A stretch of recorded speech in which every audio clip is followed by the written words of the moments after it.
Bonjour à tous. Une petite vidéo sûrement de qualité assez médiocre parce que c'est ma première vidéo et sûrement aussi la dernière. Aujourd'hui en allant au travail, je suis tombé sur Métro Montréal, un journal que je lis de temps en temps parce qu'il me fait beaucoup rire, une propagande vraiment de très bas, très bas niveau. Je ne sais pas si c'est écrit par des stagiaires ou des connes là, mais bon, c'est toujours drôle à lire. Et donc Métro Montréal, édition, je ne sais pas si on peut lire là, week-end 10 et 12 février 2012. Métro Montréal, édition 10-12 février 2012, du week-end. À la page 12, on a un article sur la Syrie. Les diplomates partent, l'horreur continue. En légende, un rebelle sur le point de tirer à Idlib en Syrie. Le régime d'Al-Assad a mené d'autres attaques meurtrières hier à Homs. Photo Associated Press. Alors, pourquoi cette vidéo? Moi, je fais du tir, je m'intéresse aux armes, j'ai une petite collection moi-même. Et donc, par curiosité, je regardais qu'est-ce qui était dans les mains de ce rebelle syrien, qu'on nous présente comme un déserteur de l'armée syrienne. On a une Kalachnikov AK-74. Alors l'AK-74, c'est ce qui a succédé au AK-47, AK-47 7,62 par 39 mm. Donc là, on a un AK-74 en, je pense, 5,45 par 39 mm. Et un K74, c'est ça. Voilà, c'est en plein ça. Alors regardez la crosse d'un AK74. On voit que c'est tout droit dessous. Vous voyez à cet endroit-là, c'est tout droit. Et si on regarde sur la photo, il y a un cran. Il y a un cran et un genre de bouton qui dépasse sur la crosse. Alors ça, c'est pour une raison très simple. C'est que c'est pas une crosse d'AK74, c'est une crosse de M4. Regardez la crosse du M4. On a le cran ici et le petit bouton qui dépasse. Là, j'ai une crosse de M4 ici. Vous voyez le cran et le petit bouton. Le cran et le petit bouton qui dépasse. Alors le M4, c'est ce qui a succédé au M16. Le M16, fusil d'assaut de l'armée américaine pendant la guerre du Vietnam. Le M4, fusil d'assaut de l'armée américaine pendant les guerres d'Irak et d'Afghanistan. Donc qu'est-ce qu'une crosse de M4 fait sur un AK-74 russe?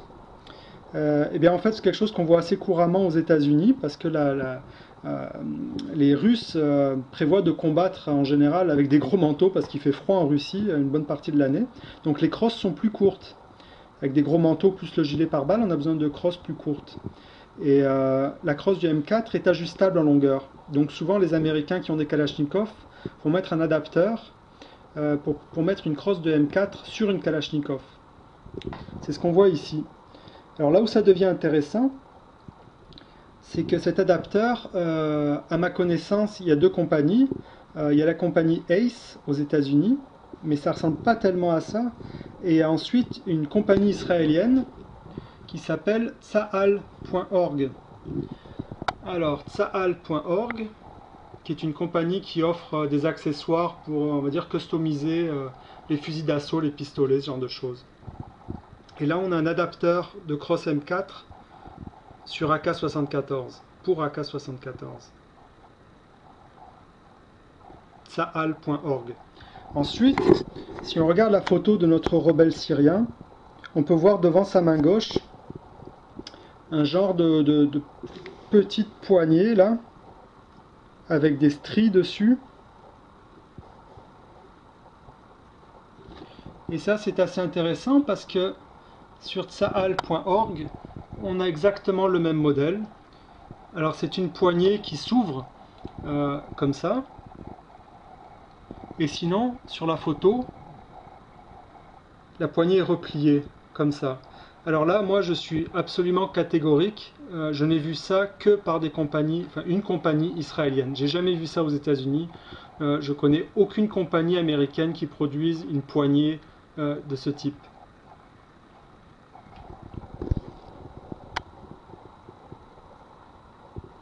Et enfin, au-dessus de la poignée, en fait la poignée est accrochée dessus.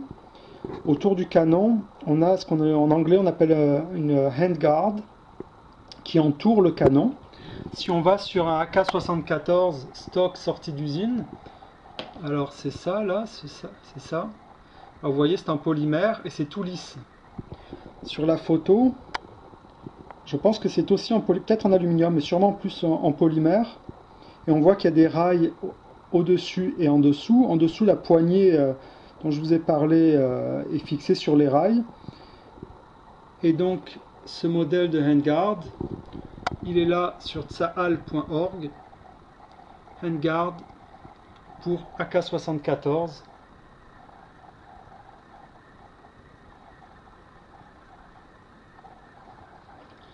Et ce qui est encore plus intéressant, tsahal.org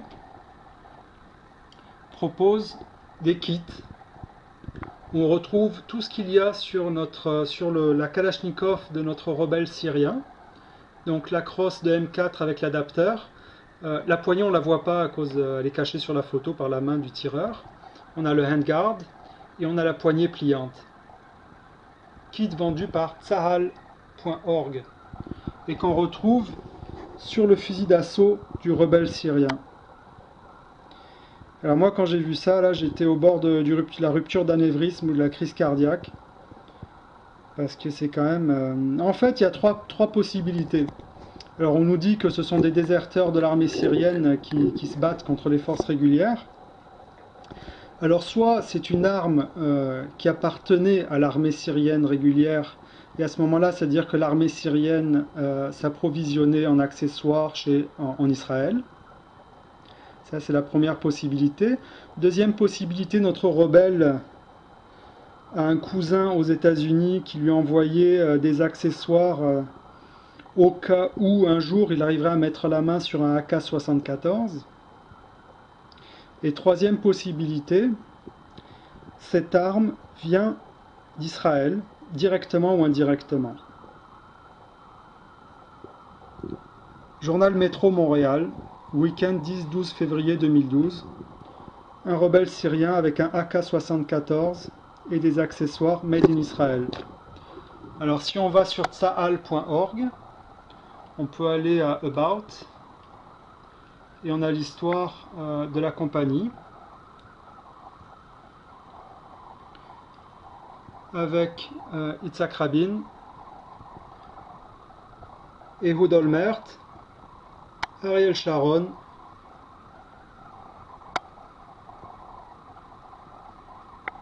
en Afrique du Sud, bon, ouais, en Jordanie,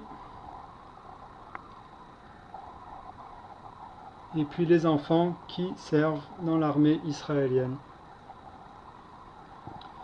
Voilà, je voulais partager avec vous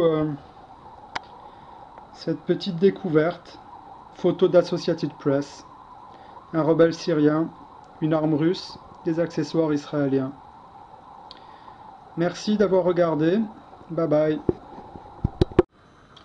En visionnant ma vidéo, je me suis rendu compte que la poignée qui est sur l'arme de notre soldat syrien n'est pas exactement celle que je vous montrais sur le site de tsahal.org, c'est quasiment la même. En fait sur tsahal.org c'est le nouveau modèle et sur la Kalachnikov du syrien c'est l'ancien modèle.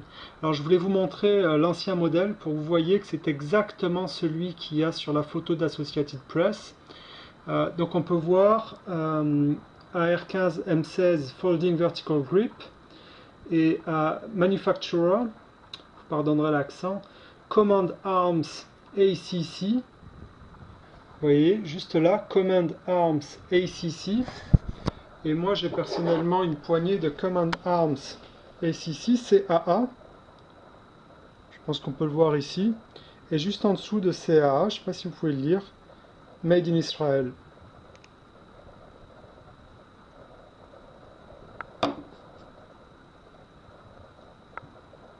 Voilà, Made in Israel by TDI Arms, CAA.